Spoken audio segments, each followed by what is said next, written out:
Hello and welcome everyone. कैसे हो दोस्तों? आई होप सब बढ़िया होंगे। प्यारे साथियों, जैसा कि आप सब जानते हैं, आज का जो सेशन होगा वो होगा बीएससी एग्रीकल्चर थर्ड सेमेस्टर, और आपका जो सब्जेक्ट होगा वो होगा environmental studies and disaster management. जिस सब्जेक्ट में पिछले कई टॉपिक्स हम लोग कंटिन्यू जो है कवर करते हुए चल रहे हैं। तो आज का जो टॉपिक होगा हमारा वो होगा मिनरल रिसोर्स। ठीक है, मिनरल रिसोर्स, खनिज संसाधन जिसे कहेंगे, इस पे हम डिस्कस करेंगे। तो आइए शुरू करते हैं हम अपने आज की क्लास को, और यहाँ पे समझने का प्रयास करते हैं ये मिनरल रिसोर्स क्या है या खनिज संसाधन क्या है। ठीक है, तो खनिज संसाधन क्या है साथियों? जैसा कि हम पिछली कक्षाओं में इसके बारे में थोड़ा बहुत हम लोगों ने पढ़ा भी होगा, तो उसी अपनी जानकारी को दोबारा से फिर से हम जो है ताज़ा करते हैं अपनी यादों को, जो पिछली क्लास में हमने पढ़ा था। तो खनिज संसाधन यानी मिनरल रिसोर्स क्या है साथियों? तो खनिज संसाधन या फिर मिनरल रिसोर्स जो है पृथ्वी की सतह के नीचे, ठीक है, पृथ्वी की सतह के नीचे। जैसे कि खनिज संसाधन हमने जो है पिछली कक्षाओं में इसके बारे में पढ़ा भी है, उसी को हमें सिर्फ याद करने की आवश्यकता है, ताज़ा करने की, उन चीज़ों को करने की आवश्यकता है। तो खनिज संसाधन जो है पृथ्वी की सतह के नीचे, ठीक है, हज़ारों फीट, ठीक है, हज़ारों साल से कई फीट नीचे ये पृथ्वी है, पृथ्वी की सतह के नीचे। ठीक है, क्या है? पृथ्वी की सतह के नीचे, ठीक, पृथ्वी की सतह के नीचे स्थित प्राकृतिक पदार्थ हैं, जिन्हें विभिन्न उद्देश्यों से या फिर उद्देश्यों के लिए खनन करके निकाला जाता है। क्या किया जाता है? विभिन्न उद्देश्यों से या उद्देश्यों के लिए खनन करके निकाला जाता है। और ये जो संसाधन होते हैं ये औद्योगिक विकास, ऊर्जा उत्पादन, निर्माण कार्य और अन्य क्षेत्रों में अत्यधिक महत्वपूर्ण होते हैं। क्या होते हैं? अन्य क्षेत्रों में महत्वपूर्ण होते हैं। ये खनिज संसाधन क्या होते हैं साथियों? तो खनिज संसाधन जो है पृथ्वी की सतह के नीचे स्थित प्राकृतिक पदार्थ होते हैं, जिन्हें हम अपनी आवश्यकताओं के लिए, ठीक है, या विभिन्न उद्देश्यों को पूर्ति करने के लिए खनन करके, मृदा का खनन करके निकाला जाता है। और ये संसाधन औद्योगिक विकास या फिर ऊर्जा उत्पादन या फिर जो है निर्माण कार्य या फिर अन्य क्षेत्रों में बहुत ही महत्वपूर्ण होते हैं। खनिज संसाधनों का उपयोग हर क्षेत्रों में किया जाता है, जैसे निर्माण हो गया, परिवहन हो गया, इलेक्ट्रॉनिक्स या फिर रासायनिक उद्योग या फिर कृषि आदि क्षेत्रों में जो है इन संसाधनों का यानी खनिज संसाधनों का उपयोग किया जाता है। तो साथियों, समझ आया होगा आप सबको खनिज संसाधन क्या है, मिनरल रिसोर्स क्या है। तो खनिज संसाधन पृथ्वी के नीचे दबे हुए स्थित पृथ्वी के नीचे प्राकृतिक पदार्थ हैं, जिन्हें विभिन्न प्रकार के उद्देश्यों की पूर्ति के लिए जो है खनन करके बाहर निकाला जाता है, जिनका उपयोग निर्माण कार्य और जो है या फिर औद्योगिक क्षेत्रों में आदि क्षेत्रों में किया जाता है, परिवहन या फिर इलेक्ट्रॉनिक या फिर कृषि क्षेत्रों में इनका उपयोग किया जाता है, खनिज संसाधन कहलाते हैं। अब बात करते हैं ये खनिज संसाधन, यहाँ पे समझ आया कि खनिज संसाधन क्या है। अब खनिज संसाधन के प्रकार की बात की जाए तो खनिज संसाधन 3 प्रकार के होते हैं। कौन कौन से होते हैं? तो इसके बारे में भी आई होप याद होना चाहिए आप लोग को, पिछली कक्षाओं में हमने इन सब के बारे में ज़रूर पढ़ा है। तो खनिज संसाधन 3 प्रकार के हैं। कौन कौन से साथियों? तो वो है धात्विक खनिज, ठीक है, जिसे मेटालिक मिनरल्स कहते हैं। ये खनिज ऐसे होते हैं, क्या होते हैं? धात्विक खनिज। तो ये खनिज ऐसे होते हैं जिनसे धातुओं की प्राप्ति की जाती है। क्या की जाती है? धातुओं की प्राप्ति की जाती है। ये धातु विभिन्न औद्योगिक और निर्माण कार्यों के लिए अत्यंत महत्वपूर्ण होते हैं। और कुछ धात्विक खनिज के उदाहरण हैं जो इस प्रकार हैं। तो सबसे पहले यहाँ समझते हैं धात्विक क्या है। ठीक है, धात्विक खनिज, तो ये खनिज ऐसे होते हैं जिनसे धातु की प्राप्ति की जाती है, और ये धातु का उपयोग जो है औद्योगिक निर्माण कार्यों के लिए बहुत ही महत्वपूर्ण होता है। ये धातु क्या होते हैं? धातु खनिज कौन कौन से होते हैं? तो धातु खनिज में जैसे आप मान लीजिए लोहा, जिसे आयरन कहते हैं, यह प्रमुख खनिज है जिसका उपयोग जो है स्टील उत्पादन में किया जाता है। भारत में लोहा खनिज के भंडार उड़ीसा, झारखंड, छत्तीसगढ़ और कर्नाटका में पाए जाते हैं। ठीक है, क्योंकि ये जो खनिज हैं ये ज़मीन में पाए जाते हैं। कहाँ पाए जाते हैं साथियों? ज़मीन में नीचे पाए जाते हैं। ठीक है, ज़मीन में नीचे पाए जाते हैं। अब ये जो ज़मीन में नीचे पाए जाते हैं, और ये जो खनिज होते हैं ये होते हैं धात्विक, अधात्विक। ठीक है, तो हम धात्विक की बात कर रहे हैं। तो धात्विक खनिज जो है ये क्या कहते हैं, ये एक प्रमुख खनिज है जिसके जो है जिसका उत्पादन स्टील के लिए किया जाता है। और भारत में जो खनिज भंडार है, लोहा खनिज के भंडार हैं, वो भारत के उड़ीसा राज्य, झारखंड राज्य और छत्तीसगढ़ और कर्नाटका में पाए जाते हैं। वहीं हम तांबा की बात करें साथियों, तो यह भी धातु विद्युत उद्योग, तार और अन्य उपकरण बनाने में या उसके निर्माण में प्रयोग किया जाता है। और तांबे का जो प्रमुख भंडार है वो भारत में राजस्थान, मध्य प्रदेश और झारखंड में है। कहाँ पे है भारत में? राजस्थान, मध्य प्रदेश और झारखंड जो है राज्य में, वहाँ पे जो तांबा है वो खनिज के रूप में पाया जाता है और इसको जो है खनन करके निकाला जाता है। सोना की बात की जाए, गोल्ड, तो सोना जो है आभूषण उद्योग में प्रमुख रूप से उपयोग किया जाता है और इसका ऐतिहासिक या सांस्कृतिक महत्व भी है। भारत में प्रमुख सोने की जो खदानें हैं वो कर्नाटका और आंध्र प्रदेश में पाई जाती हैं। कहाँ पाई जाती हैं? कर्नाटका और आंध्र प्रदेश में। भारत की जो सोने की प्रमुख खदानें हैं वो कर्नाटका और आंध्र प्रदेश में पाई जाती है। कहाँ पाई जाती है दोस्तों? कर्नाटका और आंध्र प्रदेश में। वैसे एल्यूमिनियम की बात की जाए तो इसका भी उपयोग जो है एयरोस्पेस या फिर इलेक्ट्रॉनिक उद्योग में होता है। कहाँ पे होता है? एयरोस्पेस या फिर इलेक्ट्रॉनिक उद्योग में होता है। बॉक्साइट एल्युमिनियम का प्रमुख खनिज है और भारत में उड़ीसा, गुजरात और झारखंड में इसके भंडार जो है पाए जाते हैं। दूसरा है अधात्विक खनिज। कौन सा है? Non metallic minerals. ये जो खनिज होते हैं धातु नहीं होते, इनका विभिन्न उद्देश्यों के लिए महत्वपूर्ण होते हैं और ये जो है अधात्विक खनिज है। कुछ धात्विक खनिज के उदाहरण हैं जैसे कोयला, ठीक है। धात्विक की बात की जैसे मेटल, ठीक है, मेटल की बात कर रहे थे, ये नॉन मेटल है, अधात्विक खनिज है और ये भी जो है ज़मीन के अंदर पाया जाता है।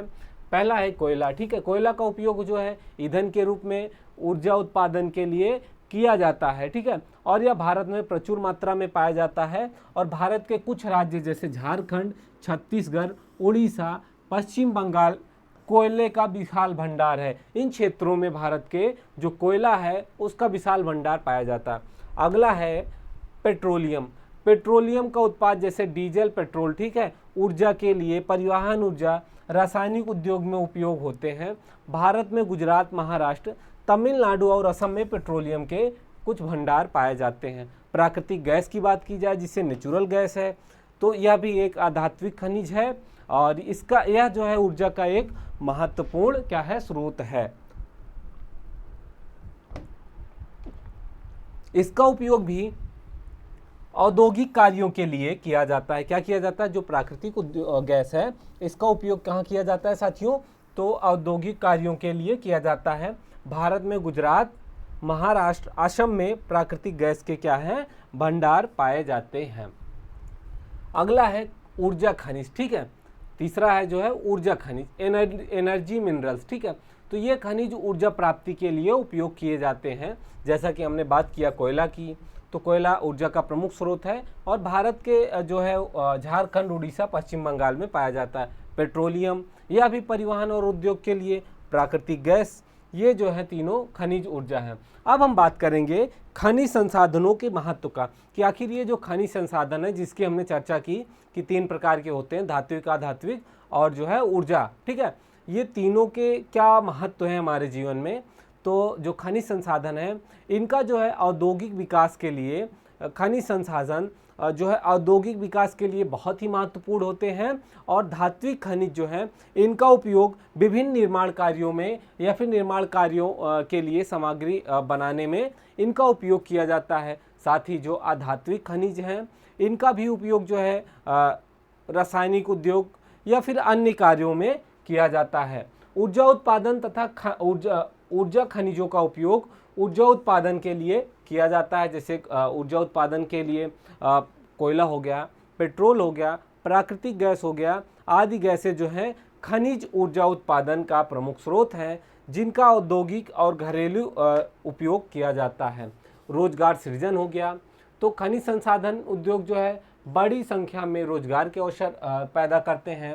इसमें जो है खनन कार्य हो गया, प्रसंस्करण, परिवहन या फिर अन्य सहायक उद्योगों के लिए जो है स्थानीय समुदायों में रोजगार उत्पन्न होता है। तो एक तरह से खनिज संसाधन का ये भी हमारे जीवन में बहुत अहम रोल है, ठीक है। और आर्थिक विकास के लिए भी खनिज संसाधनों को निकाल कर जो है उससे जो है विदेशी मुद्रा जो है प्राप्त की जा सकती है, जिससे देश की जो है आर्थिक व्यवस्था भी मजबूत बनाई जाती है इसका निर्यात करके, ठीक है। और उसके बाद विदेशी जो है मुद्रा अर्जन करके खनिज संसाधनों और देश से विदेशी मुद्रा जो है देशों से अन्य देशों से जो है विदेशी मुद्रा प्राप्त करने का एक तरीका है। जैसे भारत के कई जो है खनिज पदार्थ जैसे लोहा हो गया, कोयला और तांबा जो है इसका निर्यात किया जाता है और जो है विदेशी मुद्रा प्राप्त की जाती है। अब हम बात करते हैं ये जो खनिज संसाधन इनके दोहन की कि एक तरह से देखा जाए तो जिस हिसाब से इनका जो है अति दोहन किया जा रहा है उसका भविष्य में जो है बहुत बड़ा जो है दुष्परिणाम भी होगा। तो उस पर हम बात करते हैं। तो दोहन का अर्थ होता है खनिजों का पृथ्वी से निकालना, खनन करना, फिर उन्हें उपयोग योग्य बना के जो है प्रसंस्करण करके उसका विभिन्न खनन तकनीकियाँ इसमें शामिल है जो है कि खनिजों का पृथ्वी से निकालना और फिर उन्हें जो है उपयोग के लिए जो है प्रसंस्करण करके उपयोग के लिए तैयार करना। अब हम बात करते हैं ये जो खनन है कितने तरीकों से किया जाता है, यानी कि जो दोहन जिसे कहा जाता है, दोहन शब्द कहा गया, इसे कितने तरीकों तो सतही खनन, सरफेस माइनिंग या फिर खुले गड्ढे वाला खनन, ठीक है। यह तब किया जाता है जब खनिज पृथ्वी की सतह के पास होता है। जो खनिज है वो पृथ्वी की ऊपरी सतह के पास होता है, तो इसमें क्या है मिट्टी और चट्टानों की ऊपरी परतों को हटाकर खनिज तक पहुंचा जाता है, यानी खनिज को निकाला जाता है। अक्सर लोहा और कोयला या फिर बॉक्साइट या फिर चूना पत्थर आदि के लिए जो है सतही खनन किया जाता है। भूमिगत खनन की बात करें, अंडरग्राउंड माइनिंग की, यह तब किया जाता है जब खनिज जो है पृथ्वी के नीचे गहराई में पाया जाता है। तो इस अवस्था में क्या करते हैं, सुरंग बनाकर या सुरंग खोदकर जो है खनिजों तक पहुंच बनाई जाती है और खनिजों को निकाला जाता है। जैसे सोना, चांदी आदि कुछ जो है लौह अयस्क का उपयोग किया जाता है। ड्रिलिंग की बात की जाए तो पेट्रोलियम और प्राकृतिक गैसें जैसे तरल और गैसी खनिजों को निकालने के लिए ड्रिलिंग का उपयोग किया जाता है और इसमें जो है पृथ्वी में गहरे कुएं खोदे जाते हैं और फिर जो है इसे ड्रिलिंग करके निकाला जाता है। ड्रेंजिंग की बात की जाए तो यह तकनीकी पानी के नीचे नदियों या समुद्र तल से खनिजों को निकालने के लिए इसका उपयोग किया जाता है। इसमें क्या करते हैं, रेत या बजरी जिसे बालू भी कहते हैं, ठीक है, कुछ भारी खनिजों को पानी के नीचे से जो है निकाला जाता है। अब बात करें दोहन के मूल प्रभाव, जिस तरीके से ये दोहन किया जा रहा है संसाधनों का, उसके क्या प्रभाव होंगे। तो खनिजों के दोहन के जो है प्रभाव पर्यावरण पर और सामाजिक और आर्थिक दोनों तरीके से उसका प्रभाव पड़ रहा है। तो पर्यावरण की विनाश और जैविक विविधता का विनाश, ठीक है। खनन से क्या किया जा रहा है, वन की कटाई की जा रही है, प्राकृतिक आवास नष्ट हो रहे हैं, पेड़ पौधे और जानवरों की प्रजातियों को खतरा है क्योंकि उनके रहने का स्थान जो है नष्ट होता जा रहा है। मृदा अपरदन या प्रदूषण की बात की जाए तो पेड़ पौधों की कटाई से मृदा अपरदन बढ़ रहा है और जो है खनन से मिट्टी का कटाव हो रहा है और भारी धातुओं या रसायनों के उपयोग से मिट्टी जो है दूषित हो रही है। जल प्रदूषण की बात की जाए तो खनन की गतिविधियों से निकलने वाला, जब खनन किया जाता है या उसकी गतिविधियां जो उसमें उपयोग किया जाता है, उससे जो अपशिष्ट निकलता है, जो जल में हानिकारक, जिसमें हानिकारक रसायन होता है, और वो जल में मिल जाता है। जैसे नदियाँ, झील या भूजल को क्या करता है, वो प्रदूषित करता है। वायु प्रदूषण, खनन स्थलों पर धूल या विषैली गैसों के कण या उसके पदार्थ जो है हवा में फैलते हैं, जिससे क्या होता है, वायु प्रदूषण होता है। उससे क्या है, श्वसन संबंधी बीमारी हो सकती है। अगला है भूस्खलन या भूधसाव। भूमिगत खनन के कारण जमीन कभी कभी कहीं कहीं धंस जाती है या फिर भूस्खलन हो सकता है, जिससे सतह पर बने जो ढांचे होते हैं उसको जो है नुकसान पहुंचता है। तो जो है ये तो बात हुई जो अवैध जो है एक तरह से जो खनन किया जा रहा है उसके जो है प्रभाव की। आर्थिक सामाजिक आर्थिक प्रभाव की बात की जाए तो रोजगार, खनन या फिर आर्थिक विकास। खनन से क्षेत्र का प्रत्यक्ष या फिर अप्रत्यक्ष रूप से जो है बड़ी संख्या में लोगों को रोजगार मिल रहा है, जिससे स्थानीय तथा राष्ट्रीय जो है अर्थव्यवस्था को बढ़ावा मिल रहा है। राजस्व और विदेशी मुद्रा, खनिजों के निर्माण से देश को जो है विदेशी मुद्रा प्राप्त करके सरकार का राजस्व बढ़ता है, ठीक है, जिसका जो है विकास परियोजनाओं में उपयोग होता है। और विस्थापन और आजीविका का नुकसान, खनन परियोजनाओं के लिए भूमि अधिग्रहण से अक्सर जो है उस क्षेत्र के या फिर समुदाय विशेष या फिर आदिवासी या ग्रामीण जो हैं उनमें विस्थापन हो जाता है, जिससे उनकी जो है पारंपरिक या फिर आजीविका तथा सांस्कृतिक पहचान जो है खोती जा रही है, ठीक है, जिस पर नकारात्मक प्रभाव पड़ रहा है। स्वास्थ्य संबंधी जोखिम, ठीक है, खननों से जब खनन किया जाता है तो खनन से जो श्रमिक हैं उनको जो है धूल और रसायनों के संपर्क में आने से बीमारियों का सामना करना पड़ता है। असामाजिक शांति की बात करें तो खनन परियोजनाओं के कारण संसाधनों पर नियंत्रण लेकर स्थानीय समुदाय या खनन कंपनियों के बीच में अक्सर कुछ न कुछ देखने को मिलता है। अब हम बात करेंगे भारत के प्रमुख खनिज स्रोत। भारत के प्रमुख खनिज स्रोत कौन है? तो भारत जो है अपनी विविधता या फिर भूगर्भीय संरचना के कारण अनेक जो है खनिज संसाधनों से समृद्ध धात्विक, अधात्विक आदि तरह के खनिज पाए जाते हैं, जो देश के औद्योगिक और आर्थिक विकास में महत्वपूर्ण भूमिका निभाते हैं। भारत के कुछ जो है प्रमुख खनिज स्रोत और उसके वितरण क्षेत्र की बात की जाए, जैसे बात की जाए कोयला की, तो कोयला जो है भारत में पाया जाता है। इसका महत्व यह भारत का सबसे महत्वपूर्ण और प्रचुर मात्रा में पाए जाने वाला ईंधन है, ठीक है। एक प्रकार की ऊर्जा की आवश्यकताओं को लगभग 55% जो है ऊर्जा की जो है पूर्ति वो कोयले से ही की जाती है। इसका भंडारण भारत में जो है विश्व में 5वें स्थान पर भारत का जो है कोयला भंडार है। विश्व का 5वें स्थान पर सबसे अधिक कोयला का भंडार है, ठीक है, लगभग 361.41 बिलियन टन 2022 तक का था। अब बात करें प्रमुख क्षेत्र की कि किन किन क्षेत्रों में कोयला पाया जाता है, तो जैसे कि हमने पहला भी चर्चा की, झारखंड, उड़ीसा, छत्तीसगढ़, पश्चिम बंगाल, मध्य प्रदेश आदि जो क्षेत्र हैं यहाँ पे जो है कोयले का भंडार पाया जाता है। झारखंड जो है भारत की सबसे बड़ी कोयला भंडार या फिर कोयला खदान है, ठीक है, झरिया, बोकारो, गिरिडीह, करनपुरा आदि, ठीक है। उड़ीसा जो है दूसरे नंबर पे भंडार है, ठीक है, उड़ीसा का तलचर और रामपुर, और छत्तीसगढ़ तीसरा। पश्चिम बंगाल और मध्य प्रदेश भी अपना एक प्रमुख स्थान रखते हैं, ठीक है। कोयला जो है मुख्य रूप से तमिलनाडु नेवाली में पाया जाता है। लिग्नाइट, ठीक है, यह सबसे निम्न श्रेणी का क्या होता है, कोयला होता है। अब हम बात करें लौह अयस्क की, आयरन की बात की जाए तो इसका जो उपयोग है इसका इस्पात उद्योग का प्रमुख आधार है। और भारत की जो औद्योगिक विकास की रीढ़ है, भारत में उच्च गुणवत्ता वाले लोहा, हेमेटाइट और मैग्नेटाइट के बड़े भंडार जो है पाए जाते हैं। प्रमुख क्षेत्र की बात की जाए तो उड़ीसा है। उड़ीसा के कुछ क्षेत्र हैं जहाँ पे जो है क्या कहते हैं लौह अयस्क पाया जाता है। उड़ीसा जो है देश का सबसे बड़ा लौह अयस्क भंडार या फिर उत्पादक क्षेत्र है। छत्तीसगढ़ है, छत्तीसगढ़ का बस्तर, दुर्ग, ठीक है, उच्च श्रेणी का हेमेटाइट अयस्क पाया जाता है। कर्नाटका की बात की जाए तो यहाँ ठीक है, यहाँ पे भी लगभग 100% निर्यात उन्मुख है। झारखंड है, झारखंड के कुछ क्षेत्र हैं, आंध्र प्रदेश और गोवा के कुछ क्षेत्र हैं जहाँ पे जो है लौह अयस्क पाया जाता है। बॉक्साइट की बात की जाए तो बॉक्साइट या फिर एल्युमिनियम जो है यह भी एक मुख्य अयस्क। एल्युमिनियम का उपयोग जो है ऑटोमोबाइल्स, बर्तन या फिर विद्युत उपयोग उद्योगों में होता है। इसके क्षेत्र की बात की जाए तो उड़ीसा हो गया, गुजरात हो गया, झारखंड हो गया। उड़ीसा सबसे प्रमुख स्थान रखता है भारत का, बॉक्साइट का सबसे बड़ा उत्पादक है, ठीक है। उसके बाद पंचपटमली, कोरापुट भारत का सबसे बड़ा एकल बॉक्साइट निक्षेप है। गुजरात का कच्छ और जामनगर हो गया, झारखंड रांची, ठीक है, और मध्य प्रदेश कटनी, अमरकंटक पठार और महाराष्ट्र में रत्नागिरी क्षेत्र में पाया जाता है। अब मैग्नीज की बात की जाए तो यह जो है इसका महत्व लौह इस्पात उद्योग में एक महत्वपूर्ण जो है मिश्रित धातु के रूप में किया जाता है। इसका उपयोग सूखी बैटरी, फोटोग्राफी, चमड़ा और माचिस उद्योग में भी होता है। तो मैग्नीज के उत्पादन के प्रमुख मैग्नीज उत्पादन के कुछ क्षेत्र हैं। उड़ीसा का सुंदरगढ़, सबलपुर, ठीक है, सबसे बड़ा उत्पादक क्षेत्र उड़ीसा है।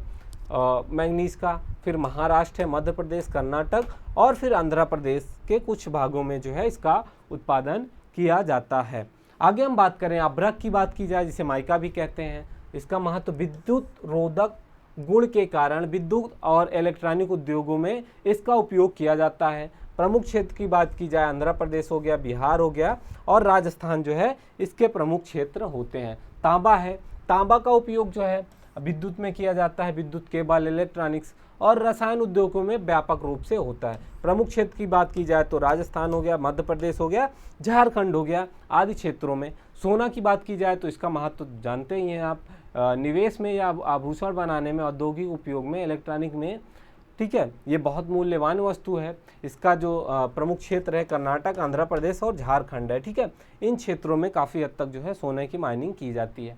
चूना पत्थर लाइमस्टोन की बात की जाए तो सीमेंट उद्योग का प्रमुख कच्चा माल जो है या फिर लौह इस्पात या रसायन उद्योगों में इसका उपयोग होता है। प्रमुख क्षेत्र राजस्थान, मध्य प्रदेश, आंध्र प्रदेश और कर्नाटक और छत्तीसगढ़ है। पेट्रोलियम और प्राकृतिक गैस जो है यह भी ऊर्जा परिवहन और पेट्रोकेम के उद्योगों के लिए महत्वपूर्ण जीवाश्म है, ठीक है।